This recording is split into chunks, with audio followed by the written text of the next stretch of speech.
ಅಜೀರ್ಣತೆ, ಮಲಬದ್ಧತೆ ಇಂಥ ಜೀರ್ಣಾಂಗ ವ್ಯೂಹದ ಸಮಸ್ಯೆಗಳಲ್ಲಿ ತಾಮ್ರ ಲಾಭ ಕೊಡುತ್ತೆ.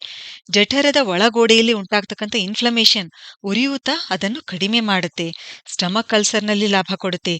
ನಮ್ಮ ದೇಹದ ಪಿಎಚ್ ಬ್ಯಾಲೆನ್ಸ್ ಮಾಡುತ್ತೆ. ಕಾರ್ಡಿಯೋವ್ಯಾಸ್ಕ್ಯುಲರ್ ಹೆಲ್ತ್ ಸುಧಾರಿಸುತ್ತದೆ. ಅಧ್ಯಯನದ ಪ್ರಕಾರ ತಾಮ್ರ ರಕ್ತನಾಳಗಳಲ್ಲಿ ಉಂಟಾಗಿರ್ತಕ್ಕಂಥ ಪ್ಲೇಕ್ ತೆಗೆಯುವಲ್ಲಿ ಸಹಾಯ ಮಾಡುತ್ತದೆ. ರಕ್ತದೊತ್ತಡ ನಿಯಂತ್ರಣದಲ್ಲಿಡುತ್ತದೆ, ಅಂದ್ರೆ ಬಿಪಿ ಕಂಟ್ರೋಲ್ ಮಾಡುತ್ತೆ. ವೆರಿಕೋಸ್ ವೇನ್ಸ್ ಇದ್ದವರಿಗೂ ಇದು ಒಳ್ಳೆಯದು. ವೇಟ್ ಲಾಸ್ನಲ್ಲಿ ಸಹಾಯ ಮಾಡುತ್ತೆ.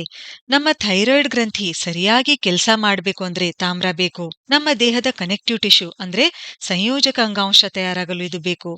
ನಮ್ಮ ಜೀವಕೋಶಗಳಲ್ಲಿ ನಿರಂತರವಾಗಿ ನಡೆಯುತ್ತಿರುವ ರೆಡಾಕ್ಸ್ ಕ್ರಿಯೆಗಳಲ್ಲಿ ಕೂಡ ತಾಮ್ರದ ಪಾತ್ರ ಇದೆ. ಆರ್ಥ್ರೈಟಿಸ್, ಸಂಧಿವಾತ ಇದ್ದವರಿಗೂ ಇದು ಒಳ್ಳೆಯದು. ಅದಕ್ಕೆ ತಾಮ್ರದ ಉಂಗುರ, ಬಳೆ ಧರಿಸುತ್ತಾರೆ. ತಾಮ್ರದ ಅಸಮತೋಲನ ಅಲ್ಝೀಮರ್ಸ್ ಕಾಯಿಲೆಗೂ ಸಂಬಂಧಿಸಿದೆ. ತಾಮ್ರದ ಕೊರತೆ ಆದ್ರೆ ಅಜೀರ್ಣತೆ, ಉಸಿರಾಟದ ತೊಂದರೆ,